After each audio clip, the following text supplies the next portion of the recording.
नमस्कार। GS prime के daily current affairs में आपका स्वागत है। चलिए शुरू करते हैं आज का सेशन। आज के सेशन का पहला प्रश्न है, हाल ही में किस राज्य में महाबाहु ब्रह्मपुत्र नदी विरासत केंद्र का उद्घाटन किया गया? इसके ऑप्शंस हैं सिक्किम, असम, मेघालय या फिर गुजरात। इसका सही जवाब है ऑप्शन बी, असम।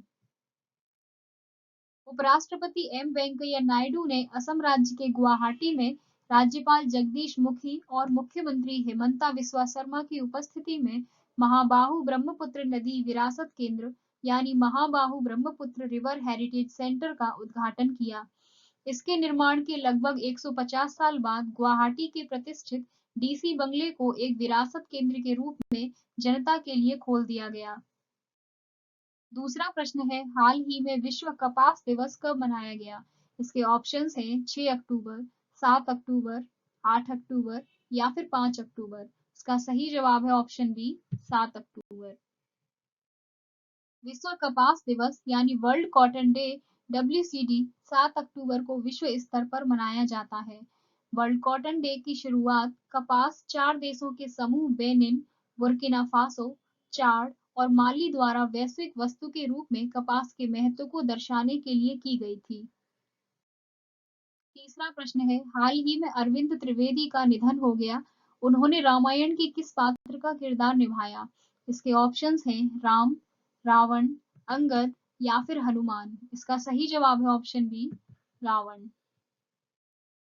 वयोवृद्ध टेलीविजन अभिनेता अरविंद त्रिवेदी को, जो रामानंद सागर के टीवी धारावाहिक रामायण में राक्षस राजा रावण की प्रतिष्ठित भूमिका के लिए प्रसिद्ध हैं, का निधन हो गया है। वह गुजरात में सावरकांठा निर्वाचन क्षेत्र के एक सांसद के रूप में राजनीतिक क्षेत्र का भी हिस्सा थे। उन्होंने 2002 से 2003 तक केंद्रीय फिल्म प्रमाणन बोर्ड यानी central board of film certification CBFC के कार्यकारी अध्यक्ष के रूप में कार्य किया। चौथा प्रश्न है, हाल ही में सरफेसी एक्ट के तहत आरबीआई ने किसे लाइसेंस प्रदान किया है? इसके ऑप्शंस हैं IOCL, NARCL, BPCI या फिर रिलायंस। इसका सही जवाब है ऑप्शन बी, NARCL। भारतीय रिजर्व बैंक यानी आरबीआई ने national asset reconstruction company NARCL को एसेट रिकंस्ट्रक्शन कंपनी ARC के रूप में पंजीकरण करने का लाइसेंस दिया है। लाइसेंस वित्तीय अस्तियों का प्रतिभूतिकरण और पुनर्गठन तथा प्रतिभूति हित का प्रवर्तन यानी securitisation and reconstruction of financial assets and enforcement of security interest यानी सरफेसी अधिनियम 2002 की धारा 3 के तहत दिया गया है।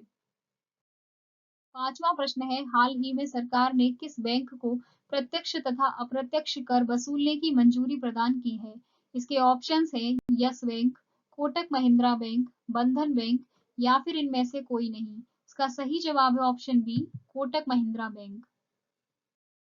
कोटक महिंद्रा बैंक लिमिटेड को अपने बैंकिंग नेटवर्क के माध्यम से प्रत्यक्ष और अप्रत्यक्ष करों जैसे आयकर, सामग्री और सेवा कर यानी GST आदि के संग्रह के लिए सरकार से मंजूरी मिल गई है।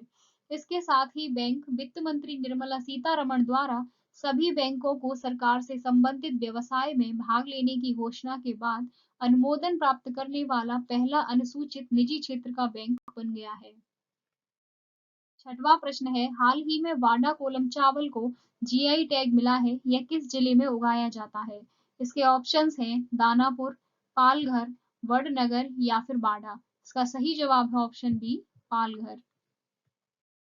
पालघर जिले के वाडा में व्यापक रूप से उगाए जाने वाले चावल की एक किस्म को भौगोलिक संकेत टैग दिया गया है।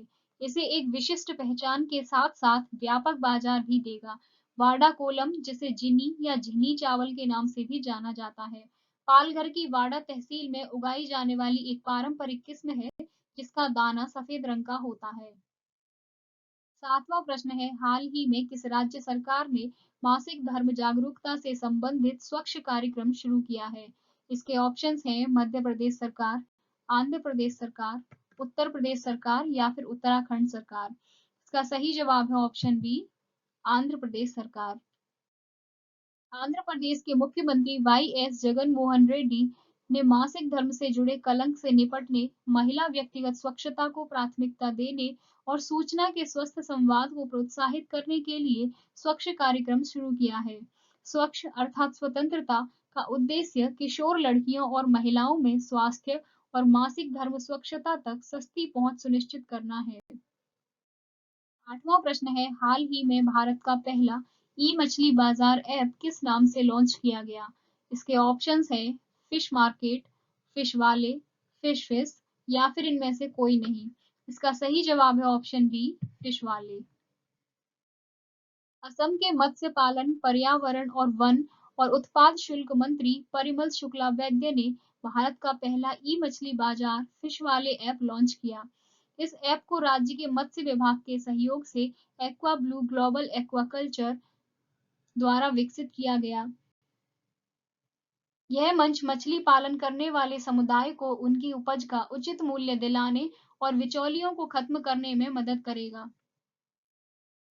9वां प्रश्न है, हाल ही में साहित्य का नोबेल किसे दिया गया है? इसके ऑप्शंस हैं अब्दुल रज़ाक गुरनाह, अमर्त्य सेन, मुनव्वर राणा या फिर नन ऑफ दीज। इसका सही जवाब है option A, Abdul Razzaq Gurnah. साहित्य में नोबेल पुरस्कार स्वीडिश अकेडमी, स्टॉकहोम, स्वीडन द्वारा प्रदान किया जाता है। साहित्य का नोबेल पुरस्कार 2021 में जांजीबार में पैदा हुए और इंग्लैंड में सक्रिय अब्दुल रज़ाक गुरनाह को उपनिवेशवाद के प्रभावों और संस्कृतियों और महाद्वीपों के बीच की खाड़ी में शरणार्थी के भाग्य के लिए उनकी अड़िग और करुणामय पैठ के लिए प्रदान किया गया। आज के सेशन का 10वां और अंतिम प्रश्न है, हाल ही में जारी the state of the world's children 2021 report कौन प्रकाशित करता है? इसके ऑप्शंस हैं यूनेस्को, यूनिसेफ, संयुक्त राष्ट्र या फिर विश्व बैंक। इसका सही जवाब है ऑप्शन बी, यूनिसेफ। केंद्रीय स्वास्थ्य मंत्री मनसुख मांडविया ने नई दिल्ली में यूनिसेफ के global flagship publication the state of the world's children 2021 on my mind promoting protective and caring for childrens mental health शीर्षक से एक रिपोर्ट प्रकाशित की है। रिपोर्ट में बच्चों के मानसिक स्वास्थ्य पर कोविड-19 महामारी के महत्वपूर्ण प्रभाव का विवरण दिया गया है। Thanks for watching. Please like, share and subscribe.